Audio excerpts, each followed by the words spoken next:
All right, topic 5.8, impacts of overfishing. We're just going to look, what's going on with how we fish. What is overfishing? How is it that we go about obtaining the fish for our diet? And culturally, too, fishing has been a big thing for humans. Great source of protein, close to where we live. That could be why humans typically we've lived near the ocean. And let's like to start out here. When I think of fish, I think of something like this. This is Pike's Place Market up in Seattle along the waterfront. World famous fish market. I think only one time in my life, I think I got some fish from here. But I've walked by displays like this. You can see the fishmongers preparing all the seafood, throwing fish around and back, being all dramatic. Here's what it looks like from the outside in. Maybe you guys have been to Seattle. Hopefully in the future, if you haven't, you will. Check out Pike's Place. It's always a lot of fun. And if you do, you will get to see where the very first Starbucks is. So this is the original Starbucks. And I believe this opened up in the 80s. I'm not quite sure. I've walked by there many times. I'm a huge Starbucks fan, but I've never gone in there. Probably because of this. There's always a huge line outside that original Starbucks. So here is the ecological food or energy pyramid. We can see just how it works the same way on land as it does in the ocean. You start with the producers, and you have animals eating the producers, and then you go up the food chain. But on the topic of overfishing, it has led to extreme scarcity of some fish species. The ocean looks infinite, right? Like, oh, it's so big.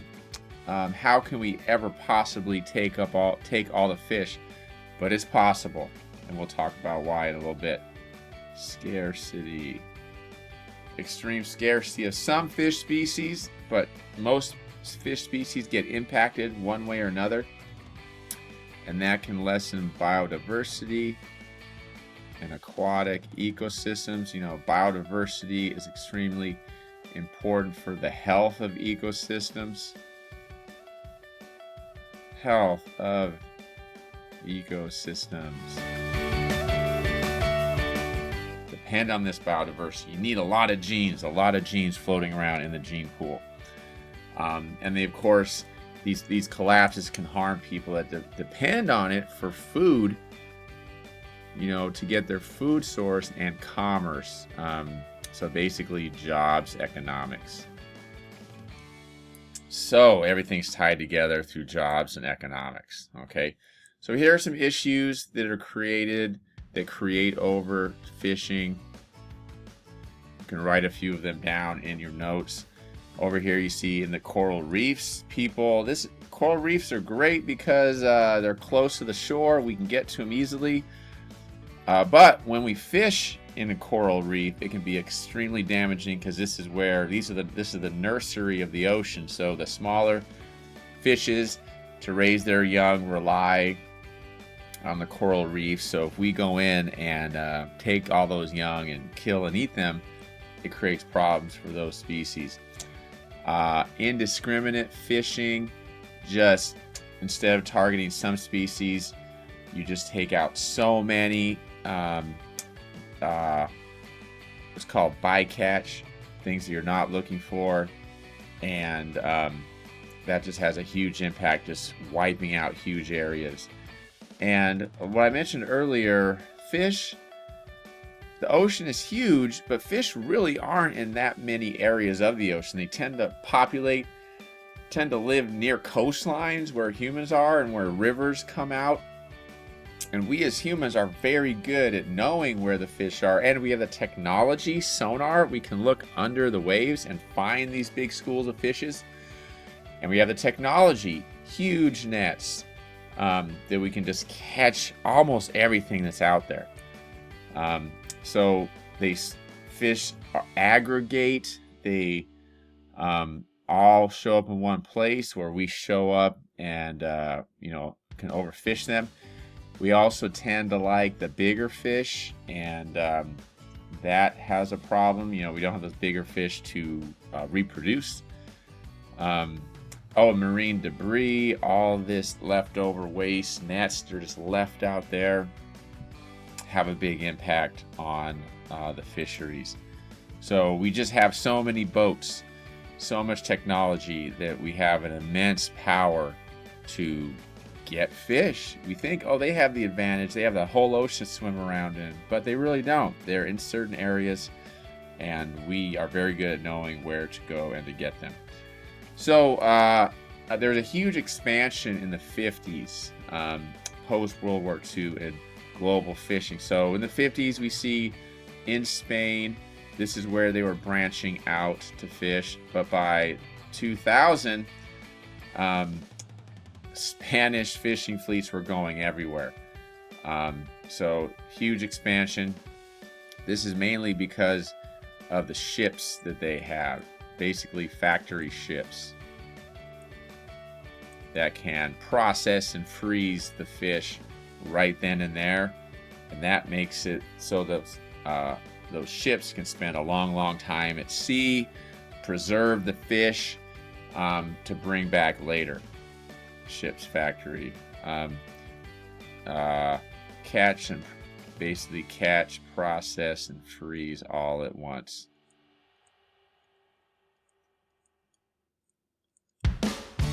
So that makes, they will go out huge distances because they don't have to come in every day, because to keep it fresh, they'll just flash freeze it. And that just makes it more economical to go out longer at sea, to go more places. Okay. And basically it's a good example of tragedy of the commons, right? Going back to the first topic, 5.1. Tragedy of the commons. The oceans are the commons, right? And international law is very tough to enforce. And basically the United States is kind of the international law keeper of the ocean for fishing and for shipping, for a lot of things. And if the United States pulls back and doesn't monitor oceans as much as we used to, then there's going to be a lot more of cheating on fishing, and it's going to make it harder to preserve the fish stocks. But let's just write down, huge, also those huge factory boats, huge nets, just giant, radar that allows us to navigate better, sonar, and there's a limited area where you'll find fish.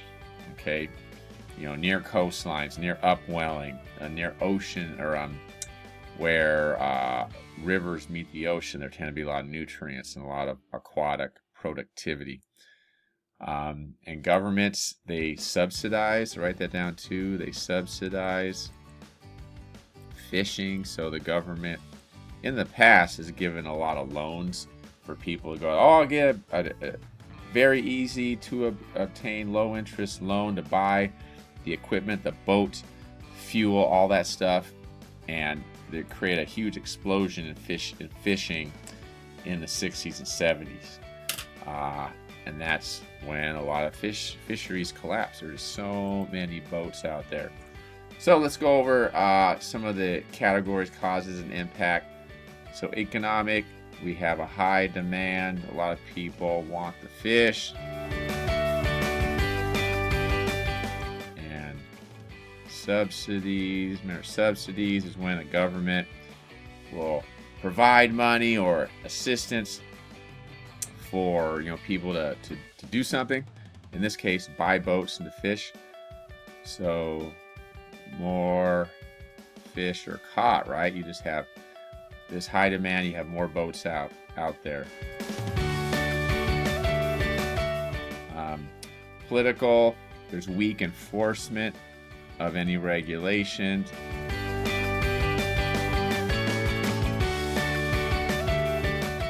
Weak enforcement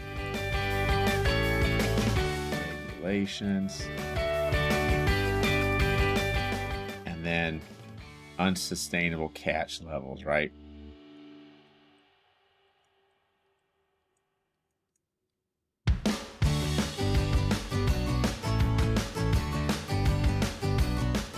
We're just catching too much. There's no regulation, no enforcement. People are driven. They want to make money. That's how businesses operate. They want to make as much money. They're not thinking long term. That's why we need those regulations. Technological sonar. Really sophisticated trawlers, they're called. Refrigeration. Right? So you can catch the fish and preserve it. Because it's a product that's going to go bad if you don't preserve it. So faster depletion, ecological, you got a lot of bycatch, habitat damage,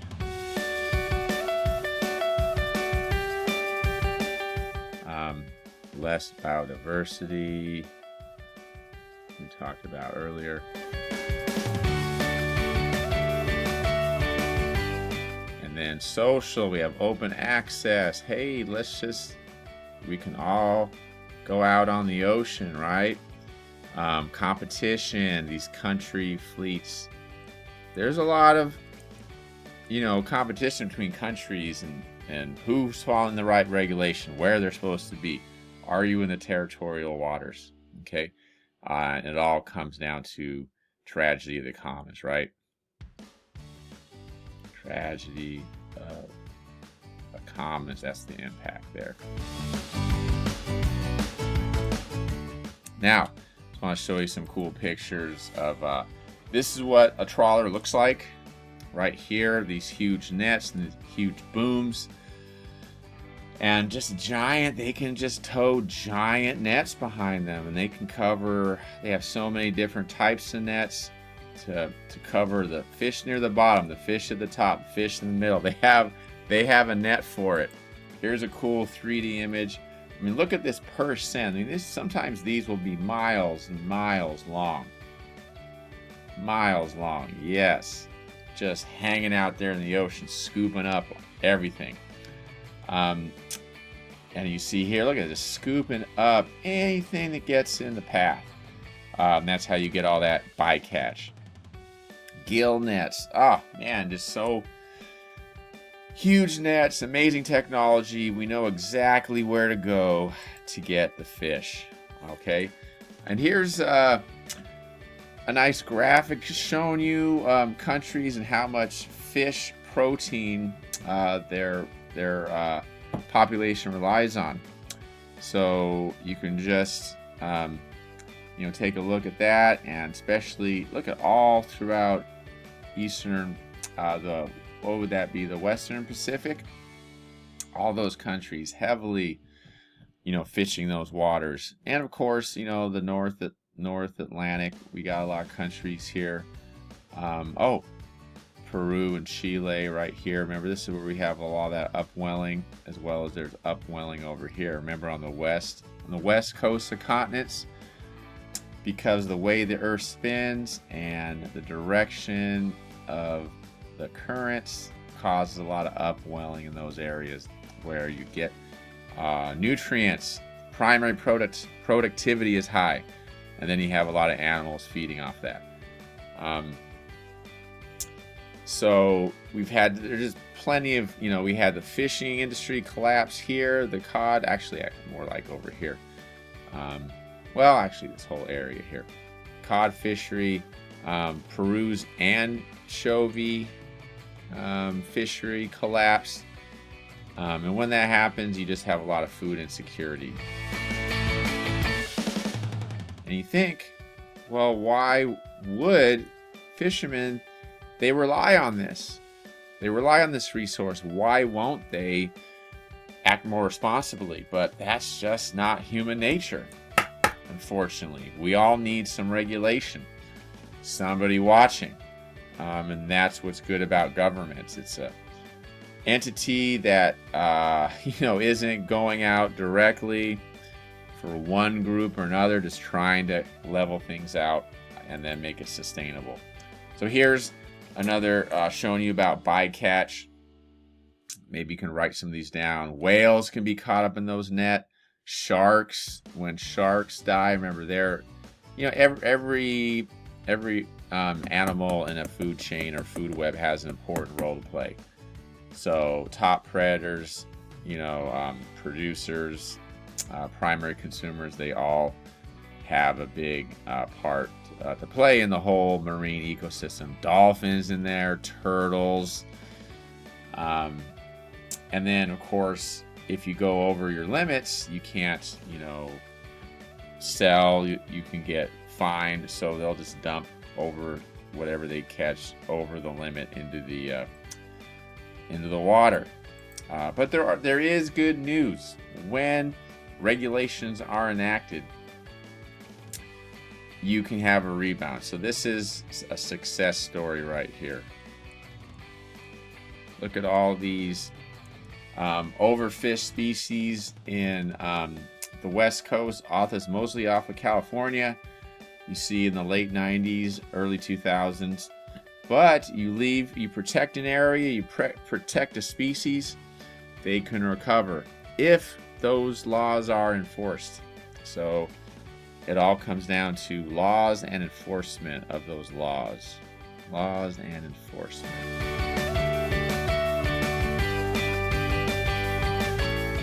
Management works. These systems work. So in this, for 5.8, a skill AP wants you to think about being able to do is, describing the responses or approaches to environmental problems. So specific to fishing, you see a declining fish population.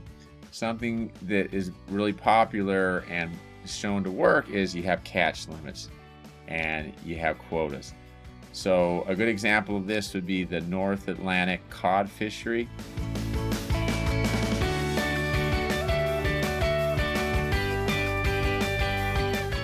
And you could put, the West Coast groundfish too. Let's put that then.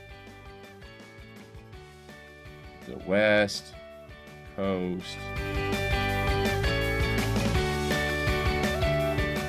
groundfish.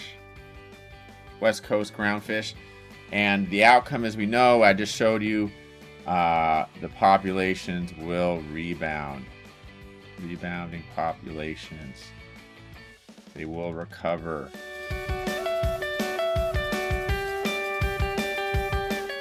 If you don't fish them, you let nature have a chance, nature will come back.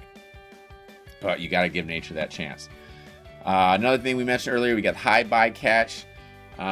The response has been for these shrimp boats, they have these turtle excluding devices. So they're called shrimp trawlers. Shrimp boats, but let's use trawlers. And I always think, when I think of shrimp like that, fishing for them, I think of Forrest Gump. Very fun movie. So shrimp trawlers. Use those excluders, special devices that will make sure that I believe they make sure the turtle does not enter the net. And what those have done, they've reduced turtle bycatch by 90%, which is pretty darn impressive. 90%. So 90% fewer turtles are getting caught up. 100% is extremely hard to get. 90%, that sounds pretty darn good. Another problem is, what do you do when people want fish that you shouldn't be eating, that's unsustainable? You're going to fish them out of existence. So what's been shown to be effective is using labels. So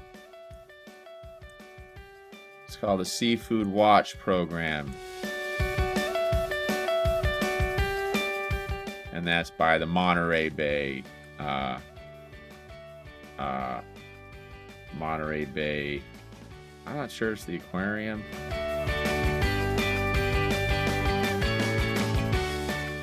or EY.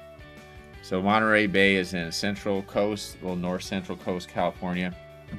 And what they do, the outcome is, I can't write it back that, I can't do it because, anyway, the outcome is you have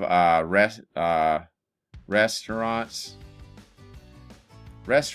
and stores have labeling and an education on what to buy, and it's been shown to be able, people want to do the good thing. If they see stickers on things that are sustainable, they're more likely to buy, and that will help. And then restaurants are less likely to order fish that are unsustainable. So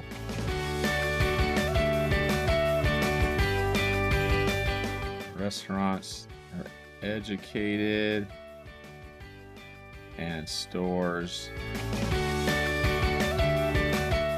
they label seafood as sustainable, and that will help encourage people gently to buy the right thing. A little bit of encouragement goes a long way. So overall, overfishing, we know how to fix this. It's just, it takes regulation and a willingness to enforce those laws. But if we do the right thing, we see that nature can recover.